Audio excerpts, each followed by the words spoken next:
Hello, we're live. So, this is a live stream, obviously, and it's the first live stream I think that I'm going to keep public. Because I said so, I will likely follow through.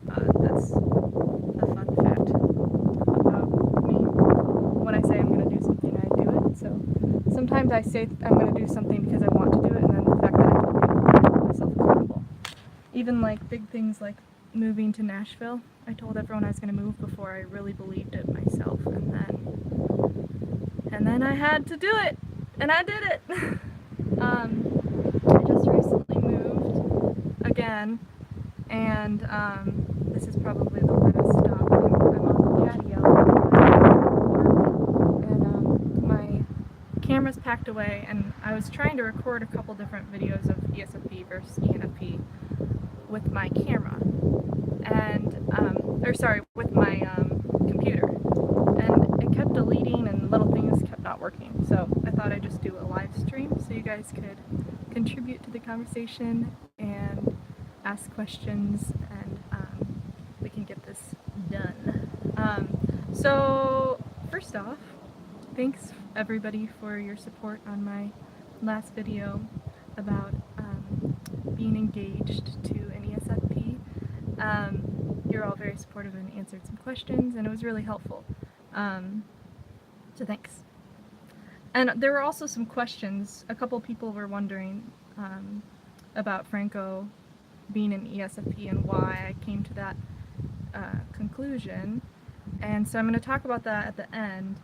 But first I'm going to talk kind of generically the differences between ENFP and ESFP as I know it, as we know it.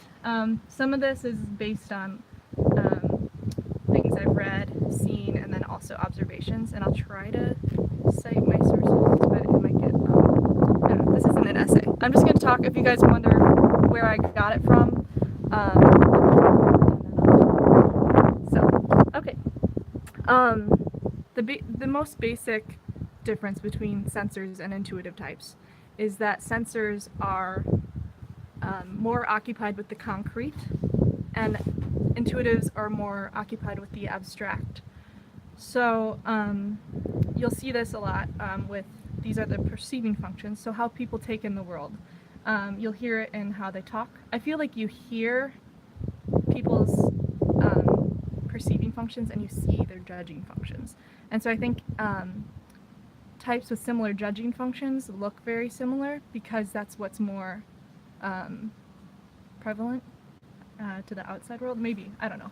That might not be true, but so ESFP and ENFP have the same judging functions, which are introverted feeling and extroverted thinking. And then their perceiving functions are different. So it's for an ESFP, it's extroverted sensing, and for an ENFP, it's extroverted intuition. Hi to the 6 of you, by the way. Can you hear me okay? Because I'm outside and it's windy, and I can go inside if you can't hear me okay. So just let me know.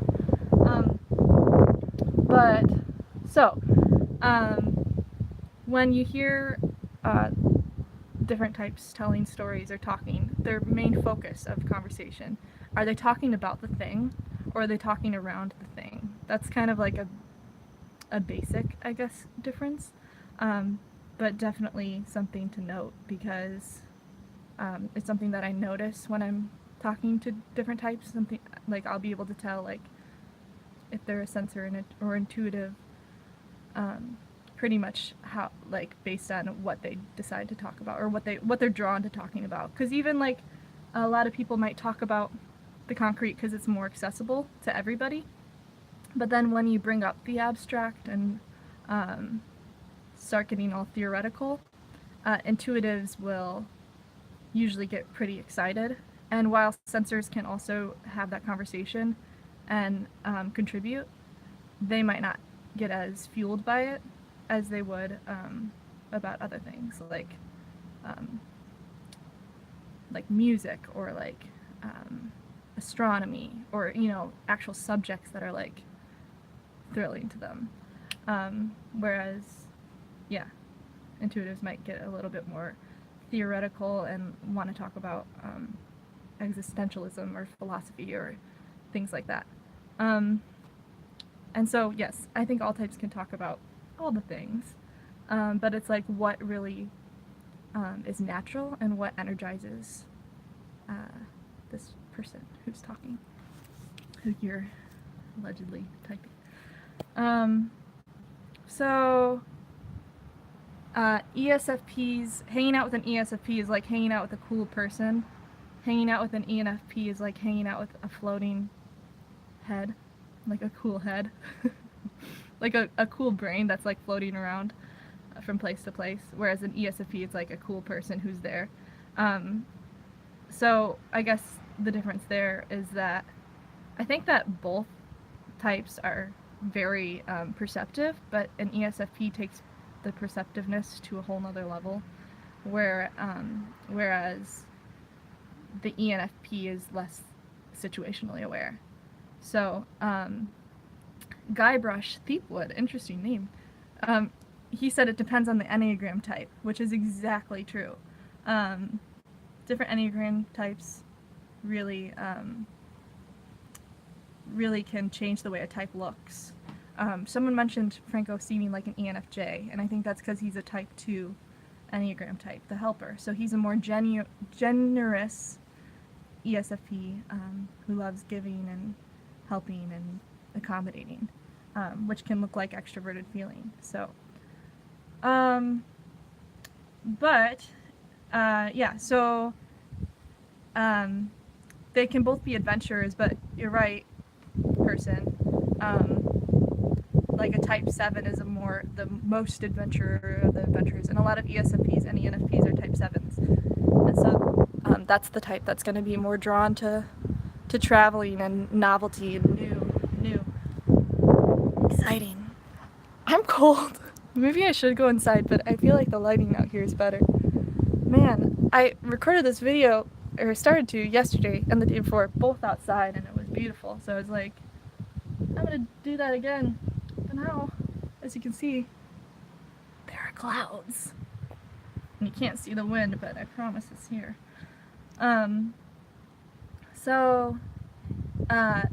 ESFP, real world ideas, ENFP, out of this world ideas. ESFP, down to earth approach, ENFP, earthy approach.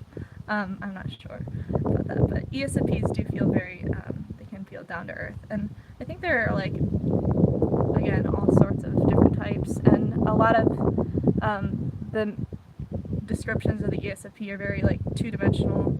And while I don't deny that there are some people out there who might not think too much and might have, like, a caveman-esque vibe, I think that a lot of people do think more than we give them credit for. So, like, ESFP athletes and things, like, are kind of what you think of, like, the athlete and the performer who's just, like, you know, super in the moment, not thinking too much about what's coming next, and is just there now, and, like, thrill-seeking, also adrenaline junkies, but that's not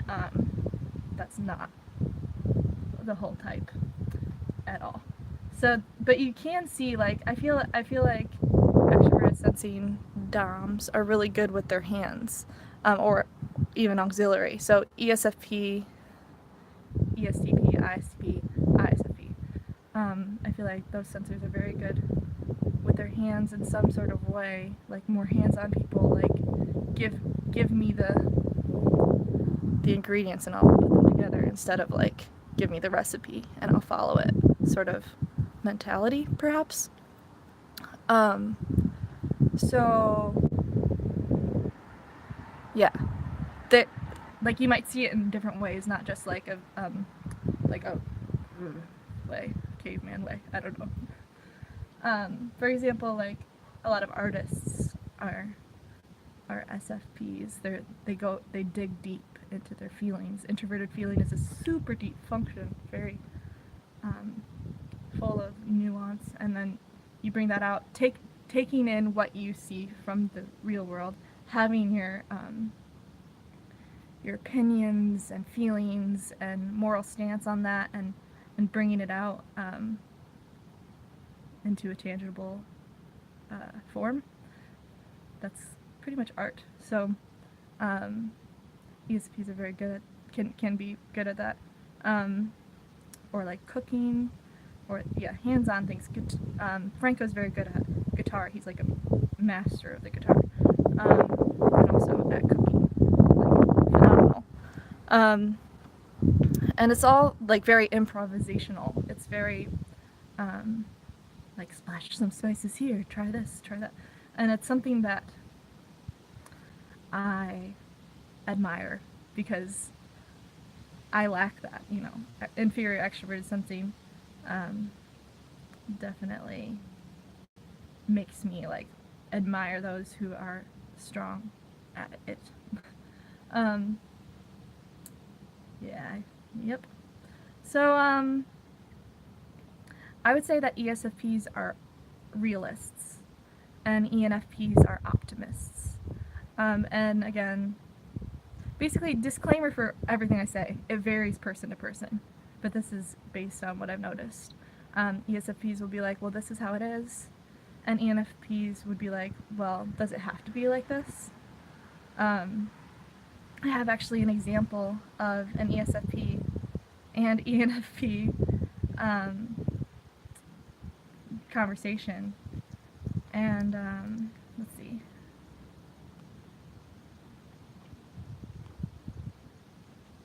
I'll find it. It's between...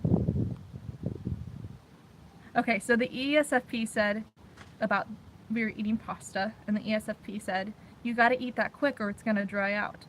And the ENFP said, well, can't you just add oil to it or something? There's gotta be a way.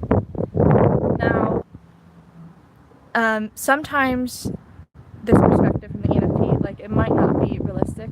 Maybe you can't actually do the thing that they came up with. They're very good brainstormers. But sometimes you can. Sometimes it's very useful.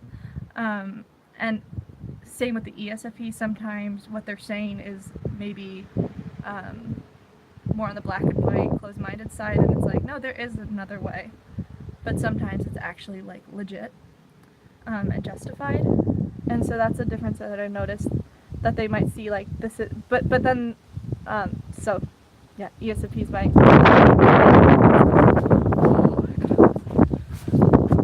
Okay, I tried. It was pretty out there. I'll just, man, and my hair is wet, so this is probably not ideal. I'm gonna catch a cold. Whew. Okay, we're good. Eric, hey, I couldn't figure out the live stream that I had set up, so I'm sorry about that. This is a new video because I couldn't figure out the other one. I tried to. Did that hurt your ears? Was the wind out there loud? Tell me, how are you guys feeling? My glasses are fogging up. Okay. Well, I promised that I was going to keep this public after recording it. And right now, I'm feeling a little bit uncomfortable with this part. Transition. Okay. So, as I was saying, ESFPs tend to be more hands-on, ENFPs tend to be more heads-on. And ESFPs are very good body language readers. So I feel like this looks very intuitive and feels very intuitive, and it is intuitive, but it's also based on what they're seeing combined with how they're feeling.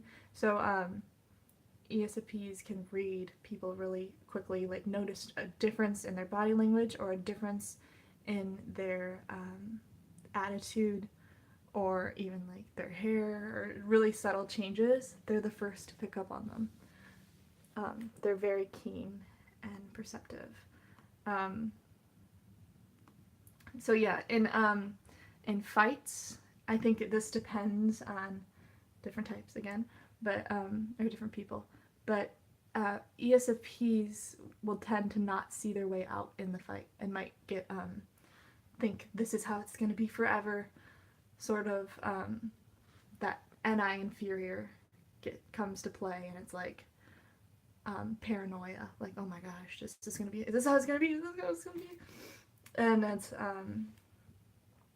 it can feel stuck um, and yeah, worrisome.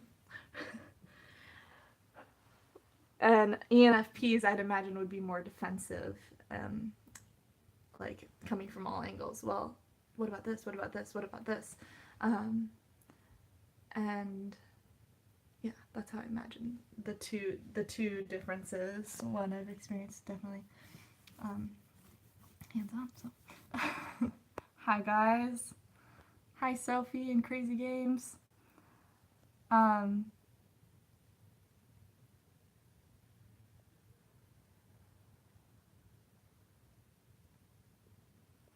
yeah, I don't know, Eric. Why would that be embarrassing? That's a good question because it is genuine. It's real. I guess I just like my public videos to be a little bit more put together, and then I like the live videos to be like you know, the less perfect thing because I can just unlist them. But I like my sentences to be complete, and I like my transitions to be smooth. I like putting the song at the beginning, which we won't have here, but that's alright. So, if you guys have any contributions too of ESFP versus ENFP or any other things, please participate and I'll give you a shout out, or if you have any questions or anything. So, I think basically the biggest misconception is the two-dimensional labels we place on the sensor types, when there's a lot more. Introverted feeling is an interesting function, I feel like, because it's so deep and it's also something that we don't really see up front, but they experience. And like if you get to know someone, then you see it, and then you're like, whoa, that's pretty cool. ESFPs and ENFPs are both adventurers in their own right. ESFPs are more focused on opportunities and real-world adventures, whereas ENFPs are, get more excited about the planning of the adventure rather than the actual practical execution of the adventure.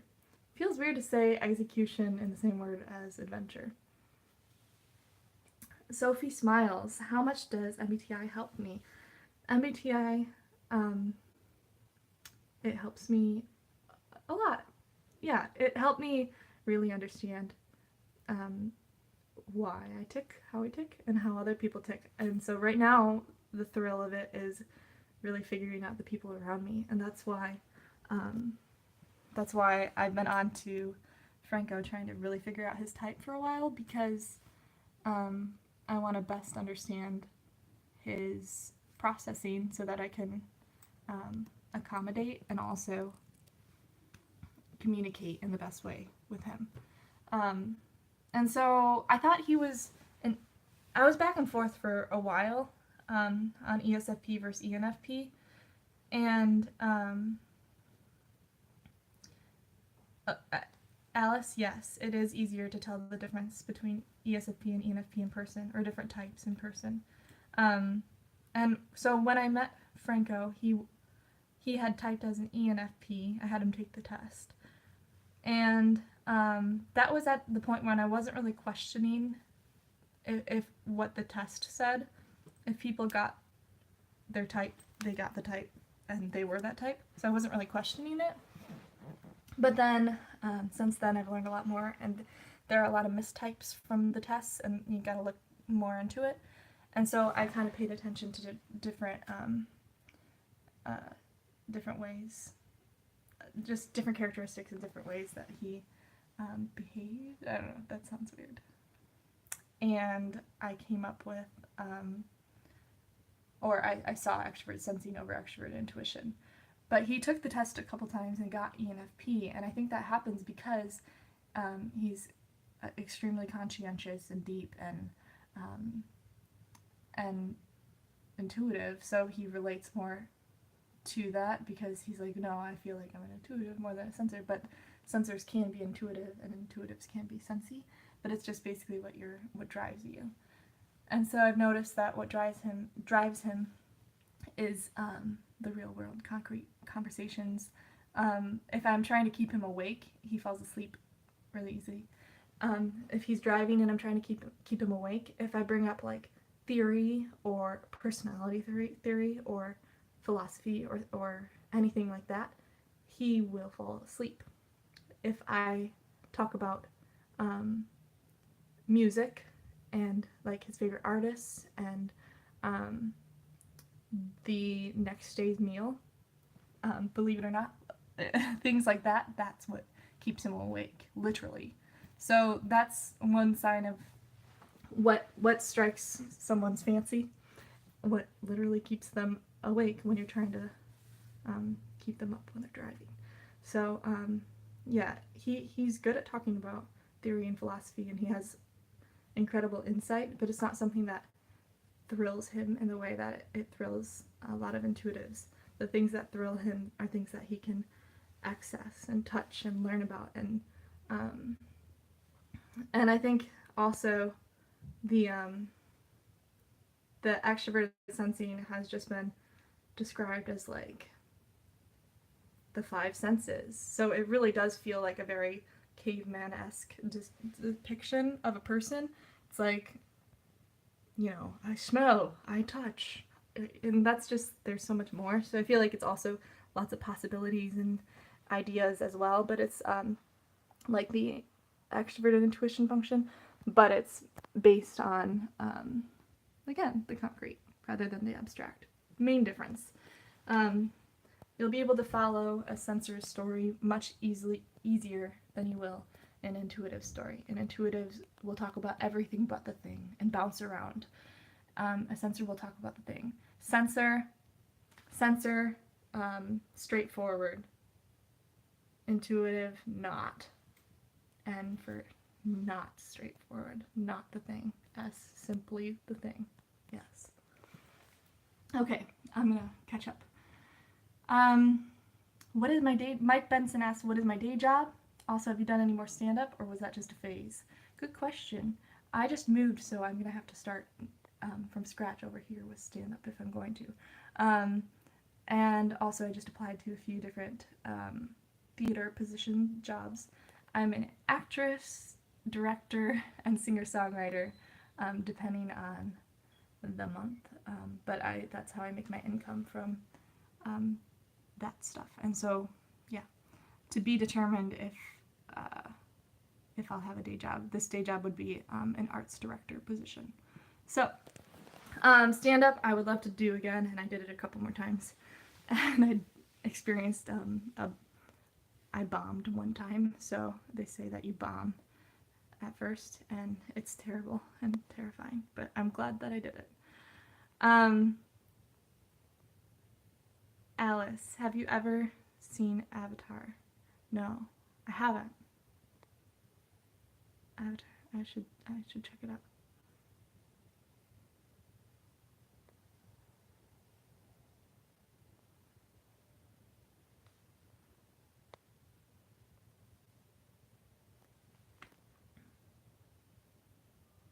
Yes, I agree, Eric. Impressions can be misleading, especially when you think you know how to type people just because you've learned some info online. It's very true. So a couple more things from the ESFP versus ENFP that I found.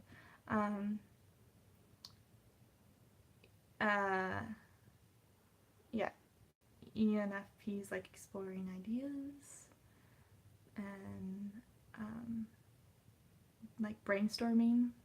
Extrovert sensing likes living and experiencing. And is that really all I wrote? Someday, when I'm awfully low, when the world is cold, I will feel a glow just thinking of you. ESFPs are adaptable and improvisational. Yeah, okay, that's pretty much it. They're good at reading people, body language, and there can be like very ambitious ESFPs, and there can be very okay, there can be, okay, this is a quick difference, and then I might move forward. Extroverted sensing can enjoy the finer things in life. They can, to the point where they might want and seek out like a glamorous lifestyle.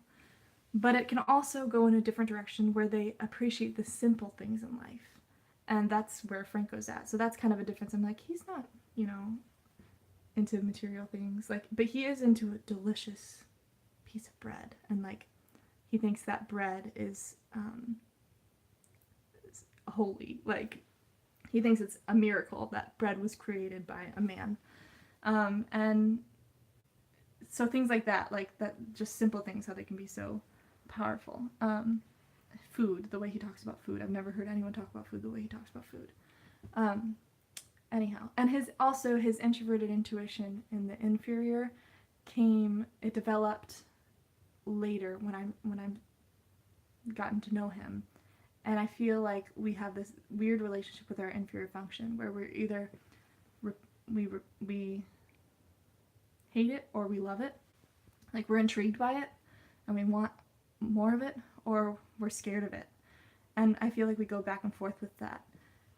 For INFJs, it's extroverted sensing, and I definitely experienced that. There have been times when I'm like, wow, the meaning of life is to really just be present, and like, there have been times when I've just really tried to be present and would feel euphoric or something. Like, I would just go through times when I really tried to delve into that function and experience it. And then there's so many times when I neglect it and I'm like, I can't do it. I don't know.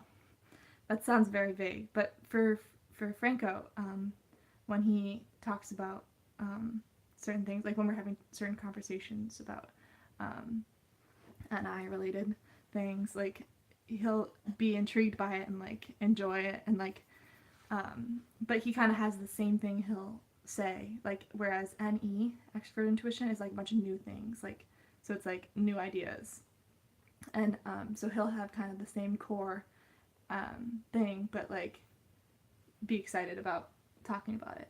And also it comes out as paranoia for him sometimes, which is like, oh no, like, wow, I never noticed how, for example, ties are really weird, like how they just dangle from your neck. He's like, those are so weird. And then he like focused on that for a little while, and it was very strange to him and not comforting, or exciting or interesting. Like, it was kind of interesting, but it was kind of like this new thing.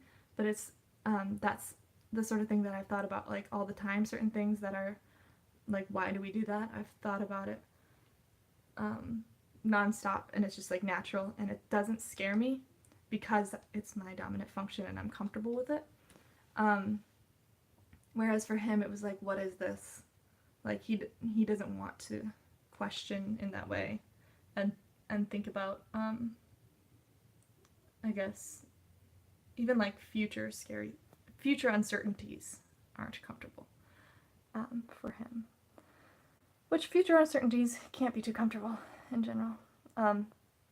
Okay, I'm going back. Sorry, I'm behind. Sophie smiles. Do you think it's difficult to find out if someone is intuitive or sensor the first time? Yes, I think it can be. I feel like I've kind of gotten the hang of it, but I think that, like I kind of mentioned earlier, I feel like a lot of people try and talk like sensors because the one thing we know for sure is that everyone, well, actually, do we? Never mind. I'm not gonna. The one thing we know for sure is the things that are here. And so we talk about people, and we talk about the tangible because that's more relatable to everybody. So it's less of a chance that you're taking when you bring it up in conversation with a new person. And then with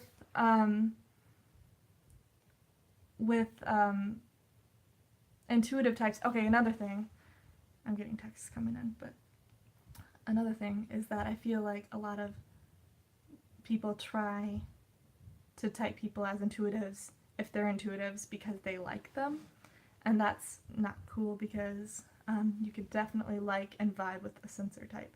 Same with like celebrity types, like people over, they generally type people as intuitive over sensor just because of the vibe instead of actually listening to their content, because there can be there are so many very extremely intelligent and deep sensor types that are wonderful to talk to. And so, but sometimes it's like very obvious the difference.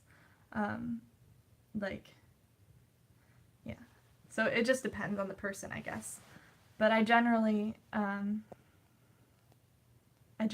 get a feel for that. Okay. I have an ESFP sister. Good God, she can be a handful sometimes. It was decent. It needs to be shorter because it's barely kept me entertained. The visuals were good though. I see. The movie reviewers up there.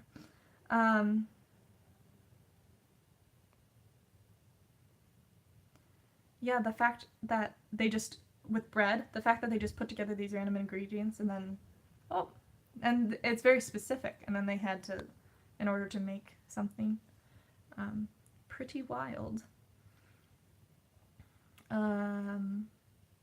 Another thing, yes, so, never mind, I'm not going to go to it. I need to catch up. Put it through heat. Yeah. I thought Rose was INFP. Okay, you guys are talking about typing people. Interesting.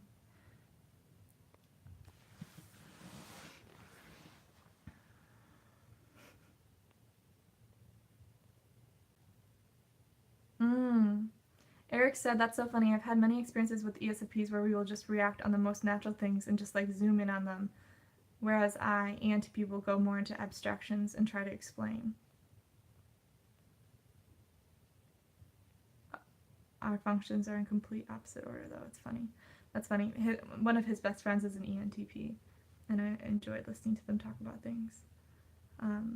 Because, you can offer different perspectives on the same thing. It's quite entertaining. Conversations, people.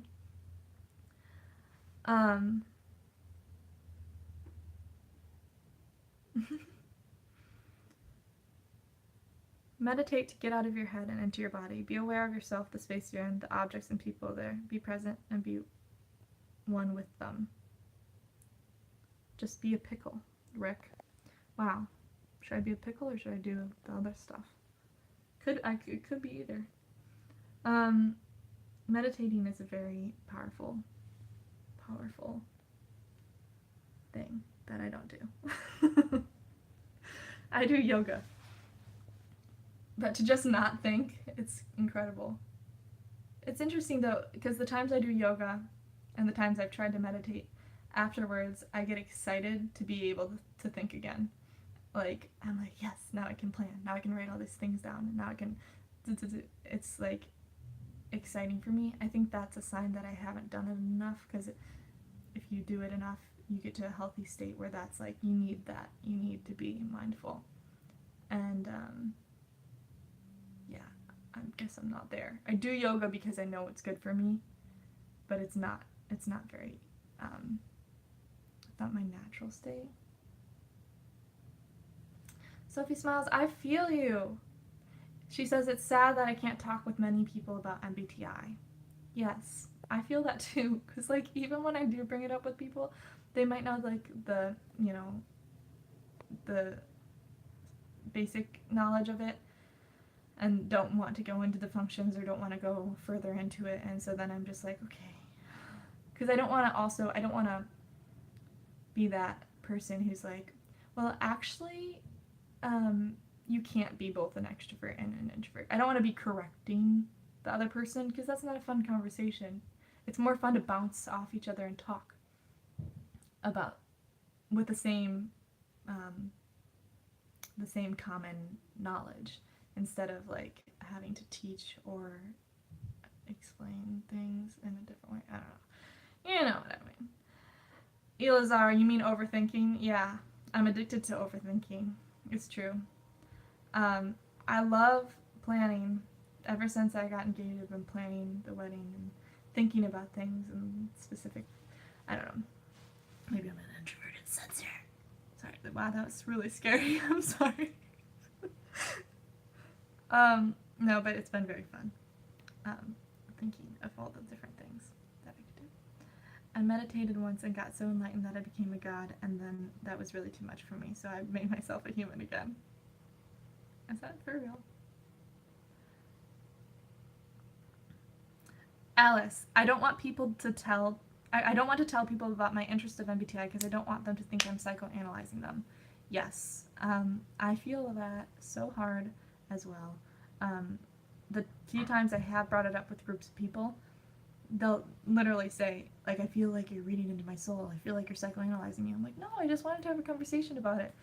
Whereas fair, I might be a little bit, but not to the point where it's like, that's all I'm doing. Like, when we're talking about something, I'm just going to talk about it. Usually the psychoanalyzing is even subconscious. It's like, it comes later, and I'm just like, if someone asks me, what type do you think I am?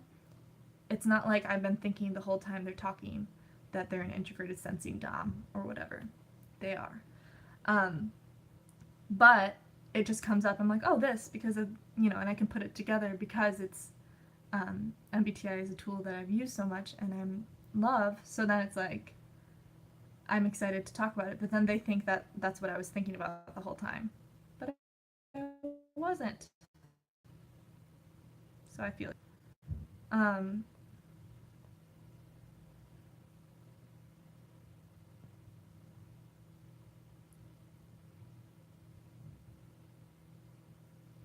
Mike Benson says, is it hard for you to make decisions? I struggle so hard with choices, options, etc. Arg. Yeah. First off, for those of you who are watching this later, all the talk about extroverted sensing and extroverted intuition is pretty much done. Franco might be rolling in here at any point, so we can ask him a few questions in a bit. He's my ESFP fiance who I had once typed as an ENFP. So if you have questions for him, he'll be coming in soon. But if you're watching later, I'm not used to doing live streams for later, but I'm thinking of the people who roll in and are like, what's happening? Right now I'm just in from people live action now. So, thanks for watching. This is a long one. Okay. It is hard for me to make decisions. It's interesting, like, I have noticed that I ask too much what everyone else thinks, which is extroverted feeling, I think. But, like, I'll decide, for example, glasses or no glasses. Should I wear glasses or no glasses? Might be a question that I decide to ask Franco and Steph before I go out, instead of just deciding myself. Like, and that's such a little simple thing that really does not matter. But as far as some decisions I can make and I feel pretty confident with, it just depends on the thing. But it's really silly. Some of the things that are difficult, it's like they should not be that hard. Yeah. Yes, Eric. I'm gonna check my messages really quick. This might pause me. 1 second.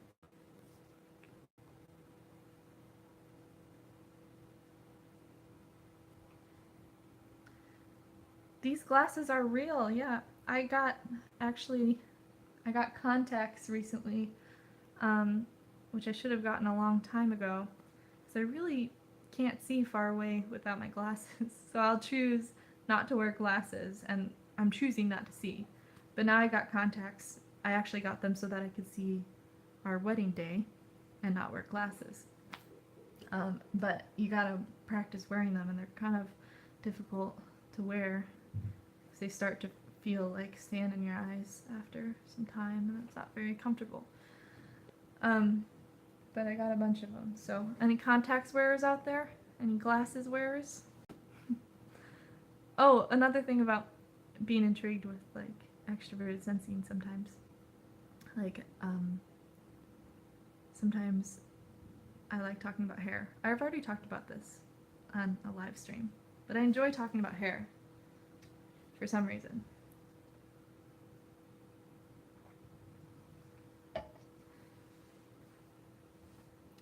Franco's going to be rolling in, so if you have questions for him or for us, let me know. Oh, you only wear one contact. My mom does that too. Mike, she's got just the one. Save some money and some time, surely, so you don't have to go boop, boop. Man, it took me like an hour to get them in at first.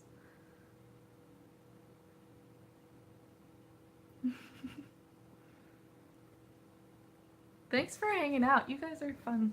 I like reading your comments. This has been pleasant.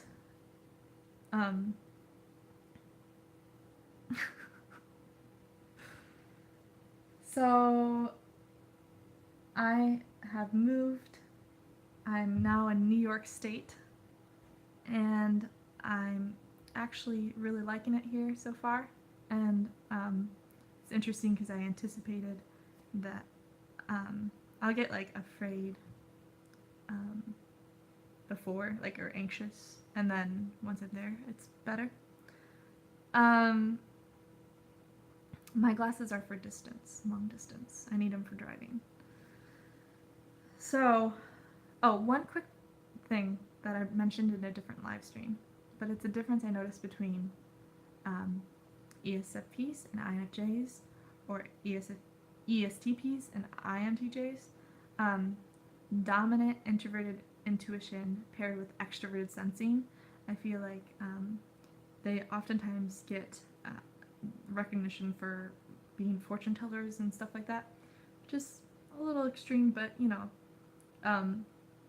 they might have good instincts about what's going to happen. So introverted intuition, what will be, what's going to happen, and then their inferior extroverted sensing is in the real world, right? So it's like what's actually collecting real things that happen and what's going to happen next. And then whereas the ESTPs and ESFPs leading extroverted sensing with inferior introverted intuition, it's what's going to happen now. It's what's happening right now and a second later. So like I feel like those together, that's a lot of reasons why they're really, really quick and adaptable. With sports, for example, that's the main example that usually comes up. But like they'll know that the football is coming to them before it's even coming. Like it's like boom, like really quick reflexes, really adaptable. And yeah, with cooking or whatever, they'll know that the garlic's about to burn and they have to do this. So it's like more instantaneous future telling. So it's like moment telling. Or moment acting, because then you act on it and it's improvisational and tends to be more practical. So that's this like something that I put together, which I thought was interesting. Eric, who's an ENTP, says, I've guessed like insanely illogical outcomes just by going on my first thought. Those usually have a specific feeling to them too. You've guessed them? Oh, so, and you were accurate? You were correct about them? So you guessed them correctly? That's so weird when that happens. For example, like trivia, I used to, when I was little, guess what letter it was. I knew nothing about the things. My sister, who's an ISFJ, knew the actual answers. But I just have a feeling. I'd be like, I just feel like it's D or whatever. And I was actually quite good at guessing, even though I knew nothing. And that seems strange to me. Like, I wonder if it was just chance. But at the time, I really felt like I had this, like, superpower. I was a child. Forgive me. Sophie Smiles asked what sport I like. So I grew up actually in a pretty sporty family. All my brothers are, well, two of my brothers are super athletic. We all played sports. My parents actually had us do all the things, all the sports and all the music, and just to see what we all liked, which I thought was a really good parenting choice, to really let us pick what we want to do instead of raising us to be like a varsity team. So I did basketball and soccer and softball, but I did basketball and um, softball for a while, and then I was a pitcher for softball, and I got hit in the head and the gut 2 different times, which kind of scarred me, and now I'm scared of balls. I really like basketball too, but I ended up quitting to do theater because I was more interested in theater and music. As you can see, I still am. But right now, I'd say my favorite sport is ping pong. That's the short answer to your question. I really like ping pong, and me and a few other INFJs. I have 2 INFJs that I know, other than myself. They're both extremely good at ping pong too. I wonder if that's the really, because you can zone in. It's 1-on-1, and you can really zone in on the one ball, and it's like, I don't know, NISE. Franco's coming in. Yay! Hi! I'm on live stream. I do too. But I'll get off to hear about how that went. But first, you want to join me for a second? I'm good. Please? I'm good. Please? Really quick?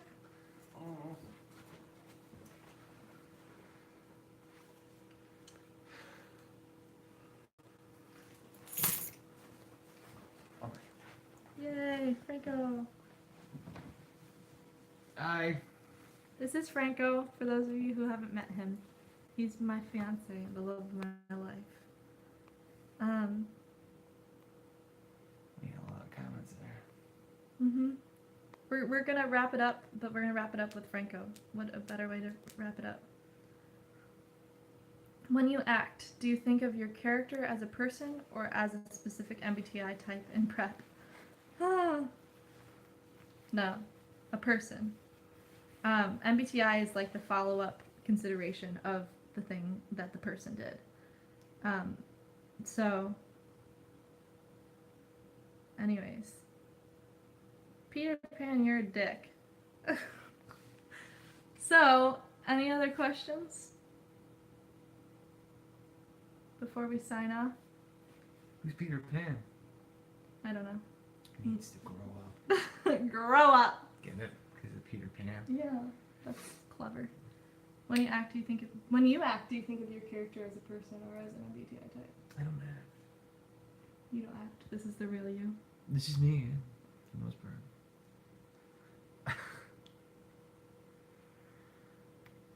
Bread is dumb. Mike Brenson said bread is dumb because I talked about how you think it's holy earlier. Tell him what you think about bread. Bread? Who said bread is dumb?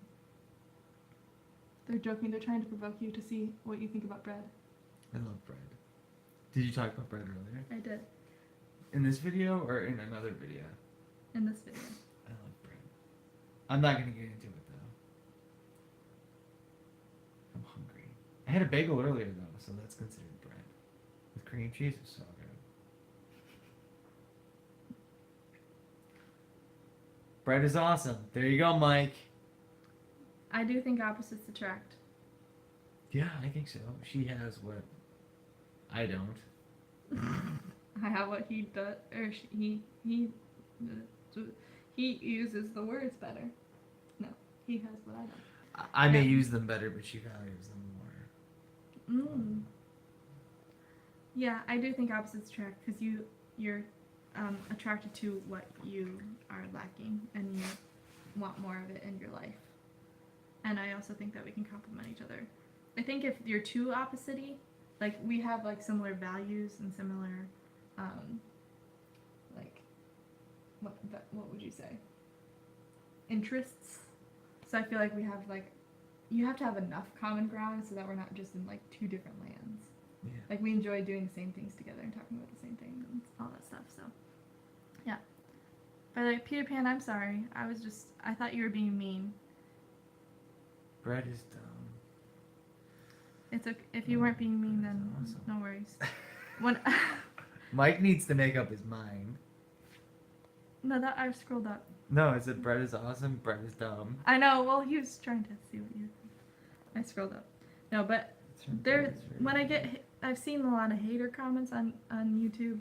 On not today actually. You guys are really lovely, but on other channels, and sometimes it's just like,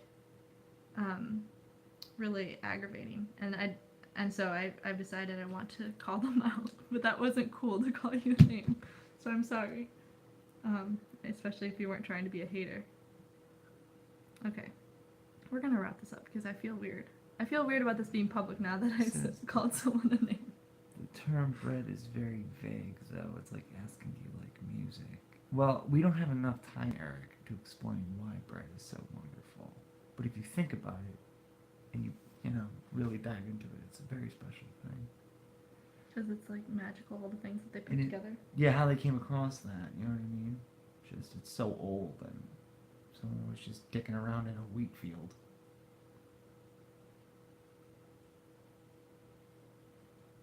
Oh, believe me, Franco, I'm thinking about it. I'll give you something for a Monday. All right. Well, I hope you all have a lovely day.